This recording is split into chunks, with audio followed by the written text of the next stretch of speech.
Okay, hello everybody. How's everybody doing? Feel free to mic up or drop it in the chat really quick. And says she's good. I see a few thumbs up. Great, great, great. So this is of course the recruitment and retention program or the workshop. My name is Amaya Brown and I serve as the Director of Recruitment for Bowie State University. A little background on that position. We are a small campus and CKI was an even smaller organization here on campus. So the president for this semester, well, this academic year, decided to bring on two positions for recruitment to help grow our club here at Bowie. So a little bit about me. My name is Amaya Brown. Like I said, I served as the Director of Recruitment for Bowie State University. I'm a psychology major, also on a pre-medical track with aspirations of being a psychiatrist. I am from Baltimore, Maryland, and I am a yoga lover and self-care enthusiast. And this is a little quote I came up with, and it talks about the strength of an organization being directly correlated to its ability to evolve. And this directly goes with how flexible we have to be in terms of in-person and virtual scenarios. So of course, none of us were prepared to go completely virtual. We had to come up with different, options and programs and services when switching to virtual. And even then, we had to still learn how to be unique because all the other organizations and clubs were doing the same thing. So things like, monetary donation drives and curbside drives, those are things that kept getting repetitive. So we had to think out of the box in terms of our service. So one thing that we will touch on for this slide is set goals and have expectations. Every club is going to look different. So as I mentioned before, my campus is smaller. My organization is even smaller. So the things that work for my club may look different for everybody else's club. And I have a few questions that you should ask yourself when planning. So how many current members do you have and how many are you aiming for? So say you're on a larger campus, you may already have the numbers and you may not be focused so much on recruitment, but how to retain the members you already have. And you should have a realistic goal. This was something that was brought up in a lot of the executive board meetings in my own club, not just to grow the organization, but what number are we aiming for? And it's more achievable. So if we're trying to get 20 more members and we have 10 people in the organization, why not just ask everybody to ask 2 friends to join in? There you go. That's how your club can grow something easy if you have a number in mind. Or so you have a tabling event, you can, strategically look for people to join. You have it in mind, okay, we have this many people on our interest form sheet, and that's actually the number we were aiming for, so great. The second question to ask yourself are your current members active? So for me, we have a very large group me, but it's not interactive. So if we drop something, there may not be a lot of response. So when I step into a new role next semester, I'm going to create a new chat so I can condense my members to the ones that are active. So you may have the numbers behind it, but make sure you're aware of if these people are active and participating in the things that you're dropping. So that's another very realistic thing that you need to focus on. You may not be starting from small numbers, but you have to keep in mind who's active out of those numbers. A third question is, will you be accepting members throughout the academic year? So I know for my campus, there are some organizations that only have acceptances at certain points in the semester, or they only do it yearly. But for this organization or club, it would be smart for us, and this is what we did. We can accept members at any point of the academic year if you have growth expectations that large. You may not be able to say, okay, we're only accepting members for the first month of school, and after that, no one else can join. That may not be a smart move if you really want to grow. Make sure you can have rolling acceptance into your club. And the fourth question is, does your marketing align with the goals that you set for yourself? And this especially relates to when you can only do virtual things. So you can't really have a presence on campus if no one is on campus. So you have to make sure that your PR team and your marketing team and your social media rep and the graphic designer that you have are hitting the nail on the head when it comes to marketing. The 2 positions that we have for recruitment, worked hand in hand with our marketing team, because our efforts could have been for nothing if we didn't have the team to back us up when it came to social media. And a little question for you all, if anyone could drop it in the chat or mic up. If you can mic up, that'd be possible, because I can't really see the chat since I'm sharing my screen. But how does your club recruit now? And based on its current efficiency, do you think that's something that you will like continue to do next year? How well does that work for you?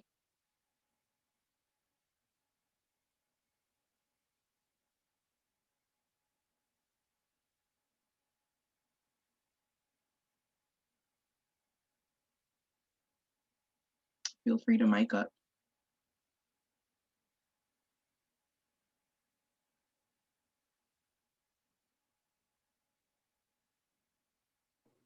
Hi. Oh, sorry. At my school, we have a club fair at the beginning of every semester, and that's what our club has been doing to gain recruitment, and it works pretty well. But I guess because of COVID, it's kind of hard to maintain the numbers we get in the initial meetings. But yeah. Mm-hmm. Yeah, that's definitely something we do every semester. And our school has also tried to do virtual ones. So we would have a Zoom, and we would have everyone's Instagram videos. They could post it on their IGTV, and we will also have a campus page that reposts everybody's videos. So viewers could just scroll through and show their own videos. So this is a tabling slide, and I wanted to highlight the 3 F's, and they are facts, freebies, and friendly faces. So for the first one, I say have the facts. You can have something like a trifold, and of course, this is for if you have in-person opportunities. I know we didn't have the availability to do really large programs, but tablings were really easy to do. We could come sit outside and watch people come into the main building and catch them right there. So one thing you should have is facts. You should have a trifold or a poster, something that can hold the facts short and sweet, like bullet points, nothing too wordy, that someone in passing can read and let that catch their attention. So it should have quick facts about the club. A second one is freebies, and this is very popular on my campus. That's a very easy way for people to come and walk up to you, have free masks, shirts. Our campus does catering for organizations here, anything that people on your campus like. So if you know people like shirts, everyone gets a shirt or something, do that. Have that at the table, and it'll attract people to come and walk up like, hey, come get a shirt and learn about this organization. That'll give people a reason to come and speak to you. The third and most important one is friendly faces. So you have to be approachable at your table. Make sure that these are people that you wouldn't know otherwise. Of course, that's why you want to invite them to join. So you have to be approachable and inviting. Make sure you're a friendly face for people to want to come and walk up to in the first place. And what information should be on this trifold that I was mentioning. So have some club photos, show what service and fellowship that your club has done in the past. They may see some faces they recognize and say, oh, my friend's in this, and I didn't even know that. I should join too. Make sure you have a laptop available so you can have a contact sheet. I utilize Google Forms as something really easy, and when it comes time to actually contact the people, Google Forms allows you to convert it into an Excel sheet, so you have everything nice and neat for you when it's time to use that information. And mention Key Club. Even when I was learning about CKI, I had no clue what it was, but then the president mentioned, hey, were you in Key Club in high school? And I said, actually, I was. And he basically explained it was the collegiate, level of Key Club. It was the next thing. And that's what a lot of people, that's a really easy way to explain what CKI is if they're unfamiliar with it, because I know it's not something that people hear about a lot on my campus. And this is a good practice scenario for tabling events. So when someone walks up, you should introduce yourself along with the other CKI members at your table. I would introduce my name, my major, and my position if you are on the e-board, or say if you have members also at the table with you, introduce their members. Let them know what CKI is. In summary, I always say it's a community service event. It's community service organization, volunteering, everything. And then interact with them. So learn something about them, ask for their name, major, anything. Like you can just do the icebreaker that we actually used in the first thing, the three numbers. That's something interesting to get people talking, make them comfortable. And then 4, you can throw out your elevator pitch. So we're Circle K International, a service club here on campus. Our tenants are service leadership, which basically means we like to serve the community and have fun while we do it. And that's short, sweet, and simple. And I want to join something like this. It's simple. It's community service. Why not join? And if they have any questions, answer those. Like I said before, with the photos, you can even point to them while you explain them, show what service projects you've done, and invite them to the next event or interest meeting. Give them specific dates. You can give them a flyer. A lot of times on my campus, we'll have QR codes that give people the link to sign up, or the QR code for the Instagram flyer, or even a QR code for them to join the GroupMe. I don't know what other schools use, but GroupMe is something we use very popular. So there's a CKI GroupMe. And 8, invites them to follow the club on social media. Another way to do this, even if you can't do it in person, is just follow a whole bunch of pages. You can follow other club organizations that you see on your campus, or you can follow other individuals, people who are really involved in other student leaders. And of course, in the conversation with, I can't wait to see you at the meeting or event, it, follows up and shows that you really want them to come. So these are things to look out for. Those who are seeking community service. So when I was talking to my president about things that we should be promoting, that's the biggest thing. A lot of people on my campus are seeking community service. You have people in different organizations who may have certain requirements for it. So we can give out community service for participating in our events, like sign off on papers to make sure for whatever other endeavors they're doing, they have that community service. I know a lot of people, for example, in our honors program, they have to have a minimum of 200 hours to graduate with honors. Those are a lot of people that are looking for community service. People are looking to join other organizations, have requirements for community service. So that can be a major point, and that attracts a lot of people for my campus. Look out for change makers and other student leaders on your campus. Myself, for example, I'm in a lot of different other organizations, and I wanted to go to this interest meeting before I even knew about it, because I was like, hey, this is community service. Why not? And from that, all of my other friends joined, because we're involved in a lot of organizations. So if you can highlight people on your campus that are there to make a difference, you can get a lot of other people involved that way. Of course, you want to look out for people who may not be involved, who may just, go to class and that's it. But change makers and people who want to make an impact can bring a lot of other people to the club. Number 3 is community service organizations on campus. So they don't necessarily have to be solely centered on community service, but I don't really know any organizations on my campus that don't do community service. So collaborations with other organizations are the best way to get exposure for your club. You can partner up on an event. Even having our logo on a flyer, it gets people questioning, hey, like, what's this? I keep saying this. We're collaborating with them and I don't even know what that is. Let me go and find out. And you can have people from other organizations also join our club. And these are also things that you should remember.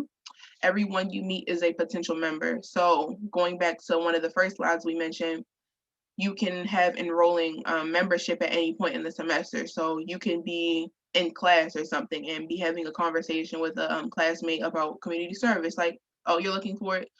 Hey, hear about this club I'm in. You can recruit at any moment. Don't limit yourself to the org fairs. They're awesome opportunities, and that's when everybody's looking, but you can do it at any point. Don't limit yourself to once an academic year or once every semester. Number 3 is give personal stories. Explain how CKI impacted you as a student on campus. Why even join this organization, and make it personal to you. You should also explain the benefits of joining. You have that community service credit, support, networking, leadership, experience, the potential scholarships if they pay their dues, access to different workshops and conventions. So like, you just have to really sell it sometimes.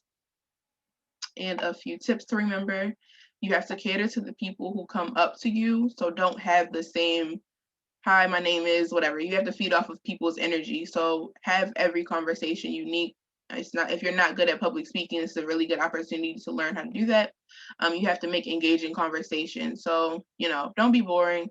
we're all students. It's not something too serious. It's supposed to be fun. So you set that standard when you spark up that conversation with someone who's interested, because that's the only thing they're gonna remember you by. That's what you have to get them to want to follow up to come to a next meeting. Do a casual elevator pitch. We're not in business class. Give them the information, break it down point by point, but don't do too many, KCI facts in the air. Um, it can get a little confusing. I know when I joined, it wasn't the very first semester, but the second semester that we got back, and I was a little confused as to what everything was. You have to make it in the simplest terms sometimes, and know your audience and pay attention to their body language. So you shouldn't force a connection if it's not there. If someone isn't interested, they're just not interested, and that's okay. You can move on to the next person. You don't have to force anyone to come. And major recruitment tips. So as I said before, stay away from CKI jargon, explain what the acronyms mean, or avoid them altogether. Just explain them in simplistic terms. And tabling trade-off is also important. So everyone has different personalities. You may have someone that's your friend. So you may be talking to another person, but your friend comes up to the table. You can switch off with people and that could get them interested, or it's a familiar face, or people just connect different with their personality. So you can easily switch off a potential member to another member at the table to get more information or ask any other questions that they did not get a chance to ask you. And you also should have a sweet spot between having too little people and too many people at your table. Too many people can be intimidating, and too few people may just walk right past the table, not even knowing that it's a tabling event, or they're just sitting at that table. So you have to look engaging and have the right environment to have people want to approach you. And I keep mentioning this, recruitment is 24/7. Everybody can be a potential CKI member. You just always have to remember this. That's honestly how you get members the most of the time, by just spur of the moment. Hey, you can join this organization. And always be a friendly face. So not everybody is going to join. Like, for example, a lot of us are well known on our campus. So you may see someone at a club and not know that they were even part of that club, but they're involved, they're nice, they're a good leader. So just have that. It speaks well for your character. And a few virtual tips, since we were talking a lot about in-person opportunities. Number one is flyers. So you should make them simple but clean, and they should be eye-catching and easy to read. So don't put too much information on one flyer. If you're not familiar with graphic design, make it simple, but it should still, be neat and professional. So a lot of things we would have is the time, the place, if it's in person, or the link. We also utilize Linktree. So a lot of the organizations have Linktree in their bio, and for every program or service or fellowship that you have, you can just say link in bio and then add the actual Zoom link in your Linktree. All the details, like the paragraph, whatever information, something fun, getting attention, that should be in the caption, not the flyer itself. If you're posting it on Instagram or what other platforms that your campus use. And like I said before, Canva is a great place to start if you don't have the best marketing team. I know a lot of the people on my campus are really, really good, and they use, professional things to make their flyers. But if you're just starting out and you don't really know how to use it, Canva is user friendly, beginner friendly, and it's really easy to use, and it looks really clean. Number two is Zoom. You should be fun and interactive. A lot of us get Zoom fatigue, so that should be short and sweet meetings. You don't want to draw anything out too long. Encourage people to turn their cameras on. So if you and the previous members you have and your officers can all turn their cameras on, it won't be awkward for someone else to do the same. So it should just, everybody have their cameras on so you can be interactive. Use fun icebreakers. Try to find something different every time, not use what everybody else is always using, like name, major. Of course, introduce yourself, but have something fun for an icebreaker to start a nice environment. Implementing tools like the polls is really fun. It doesn't require people to mic up if they're uncomfortable, but it also gets some interaction from the crowd. If you don't know how to use polls, you can just set up a meeting and start playing around with it, not having any participants, of course, but learn Zoom. Um, Breakout rooms can get awkward a lot of times, even in classes. If someone isn't there, people just aren't going to talk. So I would recommend utilizing breakout rooms for only really large groups. I'm not sure how big everyone's campuses are, but I would reserve those for if you have a ton of members in a meeting at a time, and you can have a officer in every breakout room to lead those. You should also have a strategic date and time. So, of course, we're officers, but a Sunday at 9 p.m. probably isn't a good time to have an interest meeting for people who don't know. You also want to be mindful of class times that people oftentimes have. On my campus, it's not really popular to do weekend programs. We usually do them on evenings during weekdays. So when people's classes are out, or I know like our College of Professional Development is they have night classes on Tuesdays. So there's not a lot of programming on Tuesday nights because that's an evening class day. But Thursdays, Wednesdays, Fridays, those are pretty good. And number three, for your social reach, use all the platforms that are popular on your campus. So I don't know, someone could still use Facebook. So if you still use Instagram, Twitter, whatever platforms you use for groups, like I said, we have GroupMe. I don't know what other apps people use, but we'll drop a flyer on Instagram and we'll also send it to all the group chats that we have on GroupMe. And a really good way to get your information out there to people that, of course, don't follow your Instagram page. You can't really reach new people on your Instagram page if they're not following you and don't see your content on their timeline. So create a culture of sharing other people's posts to have yours shared. So you can repost other organizations' programs and things on your story to get promoted, and that favored more than likely will be returned. That's something that we do on my campus. And you should reach out to interested members and remind them of events personally. Like you can easily just DM a person that follows the page back and like send them a flyer that you posted, like, hey, can't wait to see you there, or hope you can come out for a few minutes if possible. Or even in the group that you have with all the members, you can remind people individually, or like say they like the message, you can DM them privately, like, hey, don't forget, or like starting soon, you can send out reminders in the chats, like, hey, this is starting in an hour. GroupMe has the feature where it automatically does that. You can set reminders for like 5 minutes before the event, 30 minutes, an hour a day. So it automatically gives people a notification to remind them. And you should have a plan for the entirety of your Instagram page. Like I said, a lot of this goes hand in hand with marketing. Um, it should be cohesive and nice to look at, and Canva can help you do that. So say you use a template, you can look at the presentations and they'll basically have a lot of the things that are similar. Like it coordinates, it doesn't match exactly, but it would make for a really nice page. So it can be cohesive and have a cool aesthetic when people come to look at your page. It should look organized and everything. So retention, this is the portion for this workshop. Come for the service and stay for the fellowship. So retention, leadership and fellowship are your best friends here.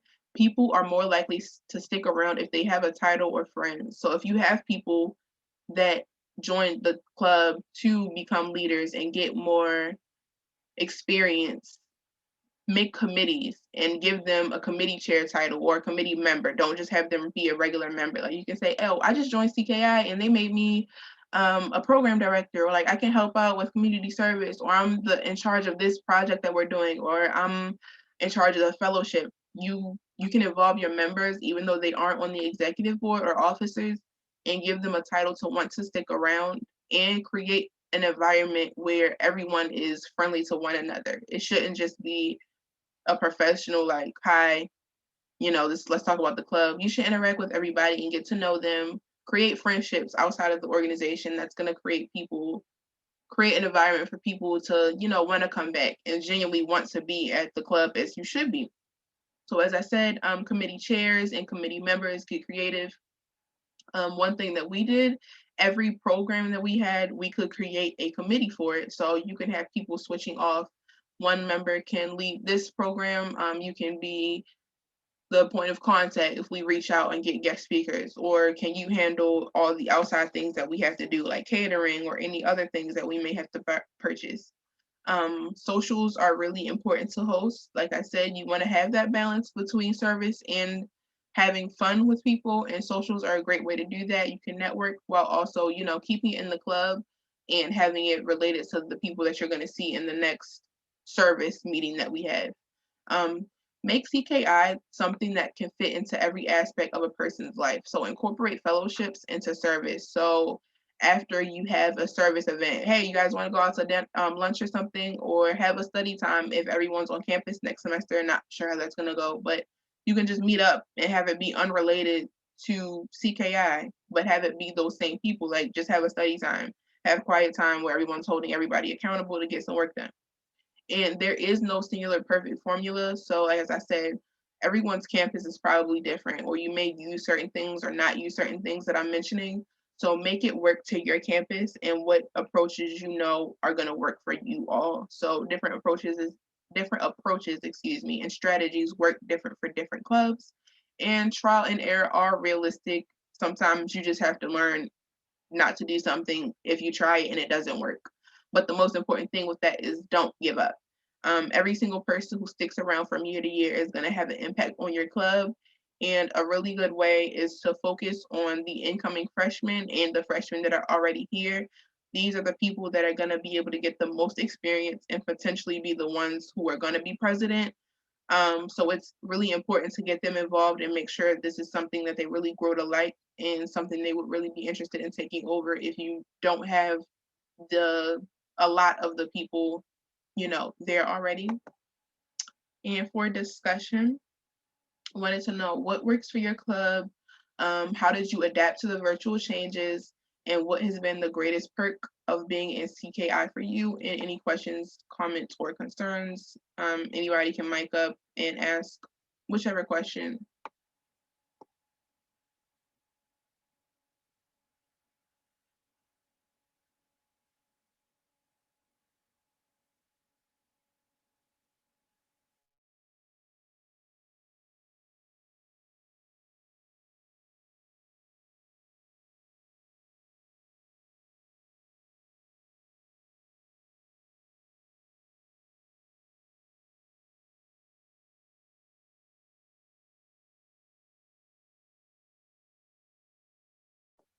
Okay, if there are no questions, that was the end of my presentation and we can go back to the main room. Thank you. No problem. Thank you all for coming and listening. I hope you all got some information out of that. Thank you.